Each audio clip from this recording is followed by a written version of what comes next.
Welcome back, true believers and all you spectacular Spidey fans, to another extremely exciting episode of Marvel's Spider-Man 2 101, where I am not only joined by an incredibly special guest that I have not only been wanting to talk to ever since the release of Spider-Man PS4 all the way back in 2018, but is easily someone who I personally believe has helped shape the core identity as to what makes each and every single one of these Spider-Man games from Insomniac, Marvel, and PlayStation so special in the first place. And today I am joined by the legendary, award-winning, incredibly talented composer from not only the Maze Runner franchise and films, the Invincible animated series, and of course one of the best Marvel shows out there of Netflix's Daredevil, but in this case we are talking about the entirety of Insomniac's Marvel's Spider-Man franchise with the legendary John Paesano. Thank you so much for joining me today, John. I could not be more thankful and honored that you are here today. Hey, nice to meet you. Thanks for having me. For starters, I do have to actually confess something, is that back when the first game released in 2018, I actually uploaded the main theme of Marvel's Spider-Man onto my channel, and that has now since become my most popular video on my entire channel with over 9 million views. So it's a very awesome full circle moment for me personally, not only as a big gamer and Spider-Man fan, but also a massive music fan, to be able to discuss the entirety of this Spider-Man franchise and the musical elements that you have incorporated into this series, all the way starting from Marvel's Spider-Man 1 to Marvel's Spider-Man Miles Morales, and even now with Marvel's Spider-Man 2, and specifically in the case of Marvel's Spider-Man Miles Morales and Marvel's Spider-Man 2, you were awarded, at least this music team was, for BAFTAs and DICE Awards for the soundtrack of the game. So ever since the release of all these games up to now, what's your experience been seeing the success and the reception that the games have garnered, and specifically with the soundtrack as a whole? Yeah, I think it's actually been really fun. I think one of the best parts of kind of these things, a lot of these projects that I work on, they have such intense fan bases.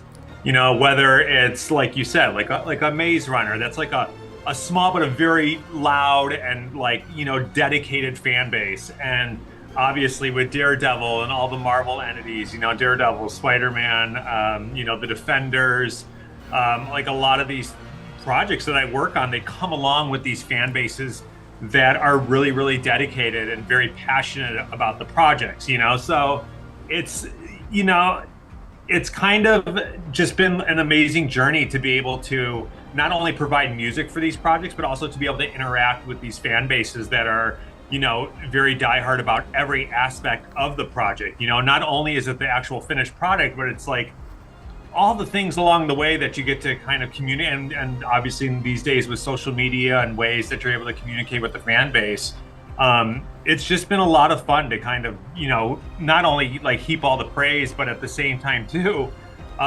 just being able to hear all the different viewpoints that come along with it, and obviously with a game like Spider-Man too, there's also a long history of not only music that I've provided, but then a whole lineage of amazing composers that have contributed to the character throughout the history of the character, whether it's a Danny Elfman or a James Horner or a Michael Giacchino or, Christopher Young. I mean, there's so many great composers that have, put their stamp on this character. And, it's been just a lot of fun to kind of swim in that pool and be able to, I always tell people I was a fan of this stuff before I contributed to it, so it's been a lot of fun to kind of be a fanboy and get to immerse yourself in all of this stuff, and then at the same time too get to contribute to it at the same time. So and I've been really I've been really lucky to be able to work on projects like this, some of the ones that I've mentioned, and I just finished Planet of the Apes, and that was another entry into another world of fans and music that is very passionate about it as well. And as fun as it is, it's also extremely daunting, because you're always going to be put up against these amazing projects that have come before you. But it's the roller coaster, and it just makes it that much. It makes the ride that much more fun, you know. So yeah, no, it's been a great ride. I think it's amazing to see that journey not only evolve with you and also the rest of the teams at Insomniac and Marvel and PlayStation, but how the musical elements and the themes grow and shift with the characters as the story progresses. Because I'm personally a big believer in the notion that music is story. Because Sure. if you hear a really captivating score, just the score, not seeing what it's associated with from a TV show or a film or a game, you are still able to fully connect with the narrative beats that the character is going through simply by listening to that piece of music. And that's not only been my notion for like really high quality films and shows, but also a lot of memorable games that I've personally played through in my years as a gamer, and especially with Spider-Man, of how that character is rooted in story and narrative and how much the music can carry those emotions further, have been, I think, excelled to the nth degree throughout all these games. And even with you, I know it was so awesome because when Marvel Spider-Man 2 was revealing its main theme for the first time in the entire world, it was at the Hollywood Bowl in June, I think, 2023, on that huge stage with you and Brian Intar coming out. How'd that feel, like, revealing not only the theme, which I thought was phenomenal, combining Peter, Miles, and finally hearing the bit of Venom's theme for the first time into one cohesive soundtrack, but also revealing it to that huge crowd live? Yeah, Surreal. it was just so much fun to see how many, you know, I mean, that place was sold out, you know? Wow. And it was just so, it made me realize, like, wow, you know, this audience and this, like I said, it came back to the fans again, how passionate, you know, the fans are, especially in the video game. I mean, Hollywood is sitting there going, oh my God, what are we going to do? We have to compete with this gigantic video game world, you know, and the video game world is just so immersive. And with the technology now, I mean, you are playing you are playing a film, you know, it's so interactive. The stories are just as rich. Yes. The graphics are, you know, insane, and the visual effects are on par with, you know, $300 million films, you know, and so it has become a new I mean, I always joke around and I say, we're not that far away from my kids looking at my wife and I going, can you believe mom and dad used to go sit in a dark room and stare at a screen for their entertainment? You know, because these kids now, it's all about, it's so immersive and it's so, you know, the interactive and how they can control these characters and control these stories. And it's just a juggernaut for the film industry to compete with, you know. And you're starting to see now, I mean, they're starting now to go, man, where are we going to get all of our stories? And whether it's The Division or whether it's Borderlands or whether it's, I mean, they're starting to use The Last of Us. I mean, they're starting to mine Super Mario Brothers. I mean, Zelda. Exactly. They're starting to mine all this stuff from the video game world because that's where it's at now, you know. I mean, that's, you know, as much as I work in both mediums, you can see this kind of, you know, it used to be comic books, right? Like that's where we were for the last, you know, 10 years of cinema, you know, comic book. All these movies were based off of comic. They wanted that audience. And now you're starting to see that kind of go away. And now they're starting to go into they're starting to mine all this IP from the video game world. And it's just a testament to how incredibly rich and powerful these stories are, and how much the business has grown, you know, and where the audience has gone. So it's been incredible. And so the Hollywood Bowl, kind of back to your original question, when I went there, I realized, like, wow, like this is what people want to hear. It's what they want to listen to. And, you know, to sell out a giant venue like that with video game music was eye-opening for me to, you know, I always went to the Hollywood Bowl and would listen to John Williams concerts or, you know, the golden age of cinema. It was always film-based, you know, and to go there and see, oh my God, there's just as many people here for this as there is for, you know, a night with John Williams. You know, it was amazing, and it was a lot of fun, and to be part of it on top of it. Wow. And to close out the show with the premiere of that was awesome, not just for myself, but for the audio team at PlayStation and Brian and I. And it was just a ton of fun to be able to world premiere that track that night. not to mention to listen to all the other, Bears score for God of War, Yeah. and Lauren Balfe who conducted and put on that. I mean, it was just an amazing night to really, be part of it. And the whole like visual reel that was Yeah. going on in the background, showing like the momentum of not only the score kicking up with the visuals of Peter Yeah. and Miles, but also the whole eeriness of the Venom theme being revealed and Oh yeah, the character Lauren of the symbiote. Lauren did such an amazing. I was like, how in the hell are they going to perform the Venom stuff? You know what I mean? And they did. They like totally nailed it. So hats off to Lauren and the whole music team that kind of put that together. They really did a fantastic job, and it was just a super, super fun night. I was blown away by it. And to add on to that, because it is so interesting to not only see the medium of entertainment shift from movies to TV and now with games and how music plays such a big part of that, but also, yeah, you're seeing these crazy, huge, big budget games receive movie level, if not higher quality scores like Final Fantasy 16 and all these other games, God of War you mentioned. Is there any game for you as a composer that you've really been drawn to from its soundtrack, or any composer that has conducted a video game score that stands out? I mean, like I said, I was a fan of film scores and game scores since I was a little kid. You know what I mean? So I consume all of it. I grew up on John Williams and Jerry Goldsmith and John, so I love what Gordy, does with the Star Wars stuff. I think it's amazing. You know what I mean?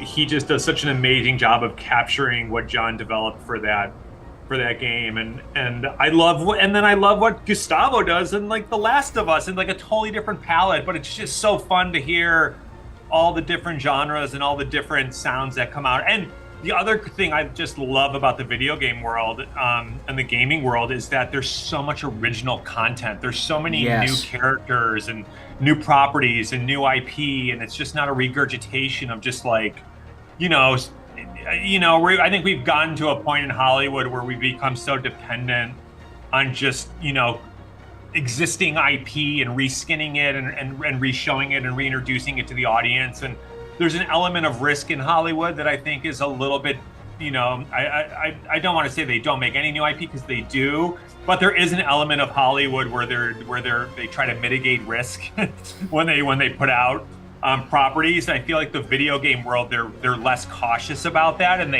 there's a little bit more freedom to really kind of go for new IP and go for new properties. So you really see this kind of renaissance of, I mean, look at Naughty Dog. They're just putting out complete original stuff, whether it's Uncharted or The Last of Us or whatever they do next. There's this freedom to kind of explore different IPs and different genres, and it's just a lot of fun, because I think some really great scores come out of that. It's really difficult. I'm telling you, when you're working on these franchise things like a Spider-Man or like a Planet of the Apes, where there's like a pre-existing palette and sound, it's tough to kind of just completely throw it all out and just do your own thing, because there's an expectation and a fan base that you have to be conscious of and bring along.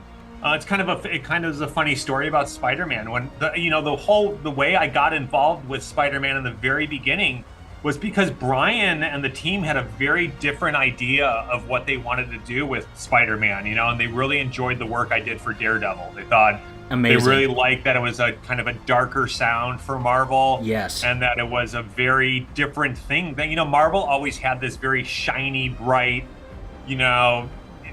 very superhero-esque sound and DNA to it. Mm-hmm. And when we did Daredevil, we really did the opposite of that. We did not do the Marvel sound at the time for Daredevil. Like Stephen DeKnight, who was the creator of that show, along with the other group that was Drew Goddard and some of the other folks that were involved in that, they really wanted to turn like it on its head. They didn't want to do the prototypical Marvel thing for it.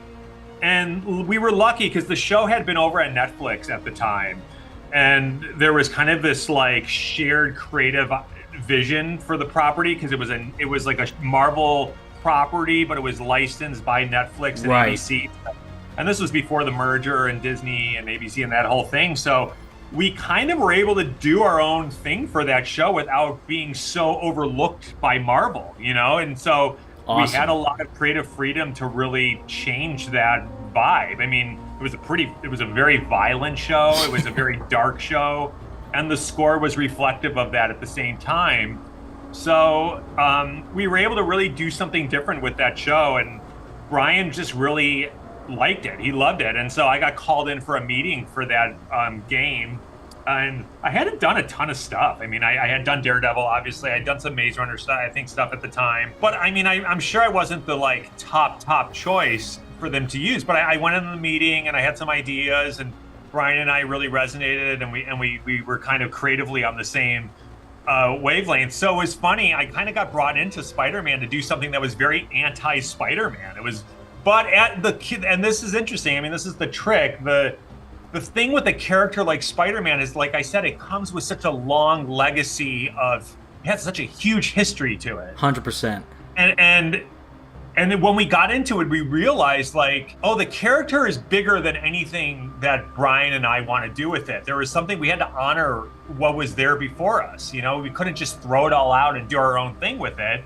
It just didn't work. There was like this inherent DNA to Spider-Man that, me growing up as a fan of Peter Parker and Spider-Man, and Brian knows more about Marvel properties than anyone I've ever met but is associated with Marvel. I mean, he lives and breathes Marvel lore. I mean, he really Absolutely does. He knows it better than anyone I know. You're probably a close second. I'm honored. So when we got into it and we started working with the character, we really tried to push it into some different directions.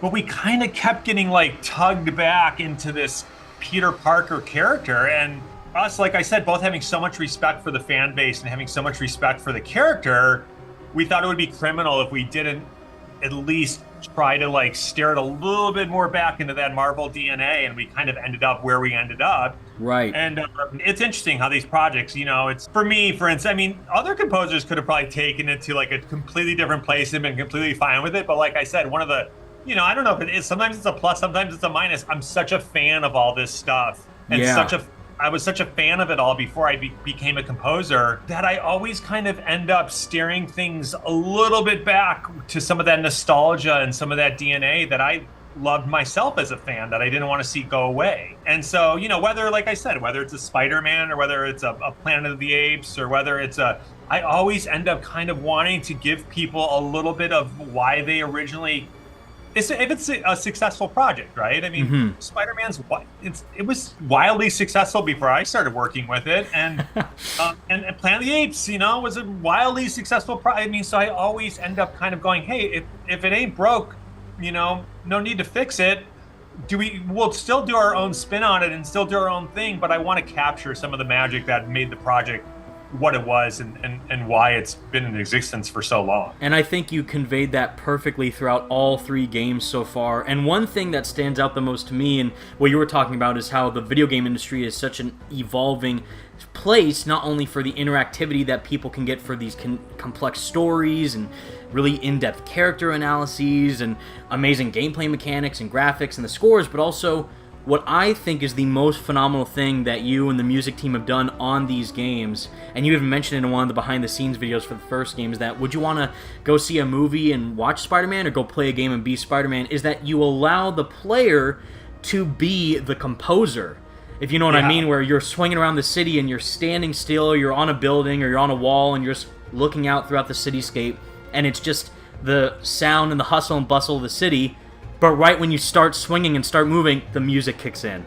And then when you stop, the music stops again. So I love that level of interactivity and control that you give to the player to make it feel like you are not only Spider-Man, but you're allowing it to be the Spider-Man you want to be, showcasing through the music and the environment and the score, just impacting that experience even further. Yeah, it's one of the...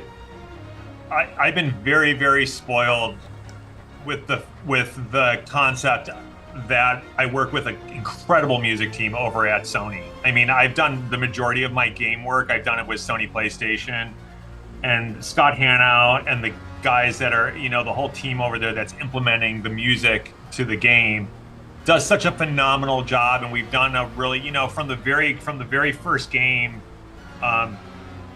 to you know where we're headed, we've always been so focused on implementation, not only just the score, but how is the score going to operate and function within the game to give the player the most cinematic experience and the most interactive experience that they can have. And Yes. it's very the mechanics of how we developed the score, was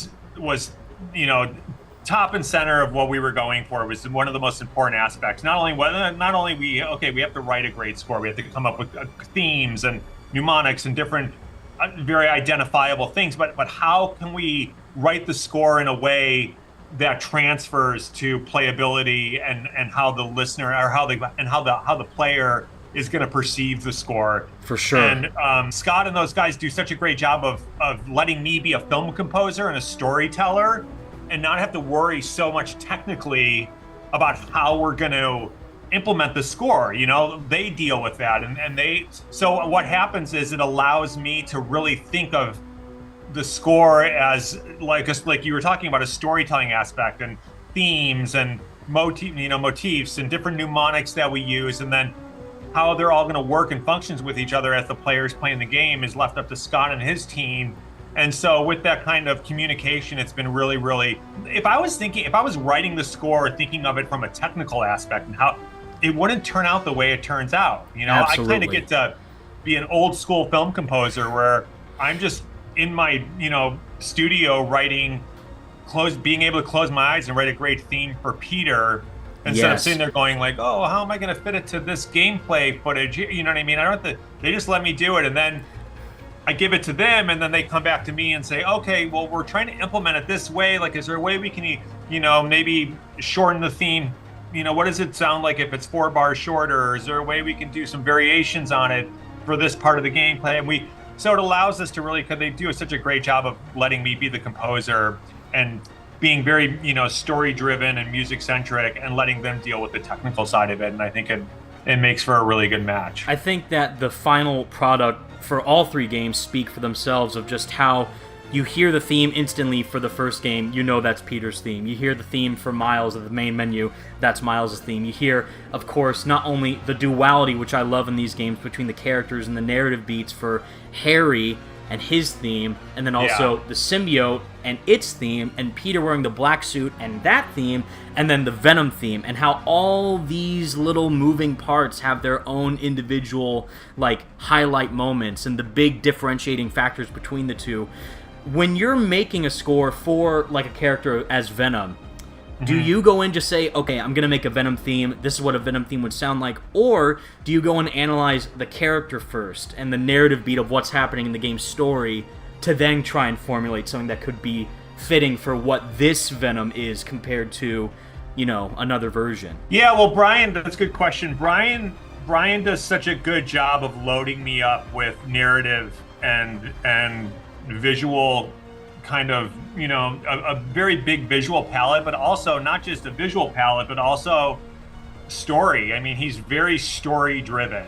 And the goal that when we conceptualize these themes and these ideas, we do it without any type of gameplay footage. We do it without any type of, we literally do it from conversations that Brian and I have about the character. And then we also do it, maybe we use some production artwork just to get an idea of visually what the character looks like. But it's not gameplay footage. It's drawings and different inspirational tools that Brian had used while he was writing the script and a lot of different things. But the goal of these suites that I write is I want Brian to be able to close his eyes, listen to the music, and really see and visualize his character. And if it can work that way, we know that if we can get it into the gameplay, it's gonna, then at that point, then we start sculpting. Wow. So it's kind of like old school film scoring, to be quite honest with you. I've made this comparison before, with all this technology that we have today to write music to picture, it's so easy for people to take footage, throw it in their DAW or their computer, put a bunch of markers in, start writing music, write to picture. But if you think about it,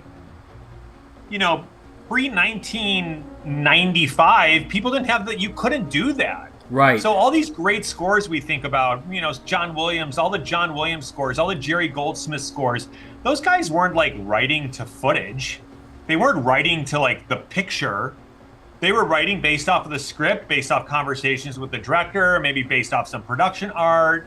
It's kind of how we write video games. We don't have the luxury in video game scoring to just put up picture and write to it, because it's being developed as we're working on the music. It's kind of all happening at the same time. I'm not saying those guys never wrote to picture, because they did. They would eventually get some sort of footage, or they had ways of looking at dailies, and they could, but it was very rudimentary. It wasn't as advanced as we have today. So that's why those scores back then were so, they did such a, like I said, you can put on a Star Wars track, close your eyes, and you can see exactly what's happening in that scene in Absolutely. Star Wars, right? They have such great, they have such great shape to them, and the dynamics, and they really do tell stories. Whereas you listen to a lot of modern scores sometimes, they're more just kind of like tonal, and not all of them, obviously, but it's a style that's become very popular, where it's textural and moody, but they don't, a lot of they don't have the shape and the dynamics that those older scores kind of had, back in the day. And I think the reason why is because when they were writing those scores back in the day, they were filling in the visuals with music, because they didn't have the visuals there to kind of hide behind or do the heavy lifting. The music was like, these suites were doing a lot of this heavy lifting. And so you got these scores that were just very, very dynamic and big, and they had a lot of shape to them and a lot of color to them. And when we do video game music, I think if you listen to a lot of video game music, it has that robustness to it that those old film scores have, because our process is very similar to the process of scoring a film in the 1950s, 60s, and 70s. Versus modern film scoring, we have all this footage and all that we can throw in a quick time in our timeline, and we can put markers in, and we can just sit there and pat around some moments and just be really moody and not have to, because it does work. I mean, it's no knock towards modern film scores, because I write those type of scores myself too sometimes. They're very effective and they're great, but like, they aren't as vibrant as some of those old scores are, from back in the day. So it's fun to kind of write in that medium, because I think it does yield a different product than if you're just writing directly to picture. So when Brian and I, kind of circling back to your original question, when Brian and I start these projects, we do it that way. We do it like how you would approach a film score in 1975. It's all about music and story. It's not about what it's going to be like against picture in the game. Right. Eventually we get to that point where it starts getting applied to the game, and then we have to kind of go in and make little tweaks and do little, when Scott and his team start implementing it and they run into little roadblocks, we circle back and we have to kind of adjust and make little, moments happen. And that's what they did back in the day with film scores. John Williams would write a cue, and they would take the cue, and the music editor would put it into the picture, and they would, edit it as best as they could to get it to work. And then they would go back to John, and then he would have to go and adjust the score to make it do. It wasn't this kind of like linear process like it's become. And so we really do operate in that old school process that's kind of doesn't exist as much as it used to.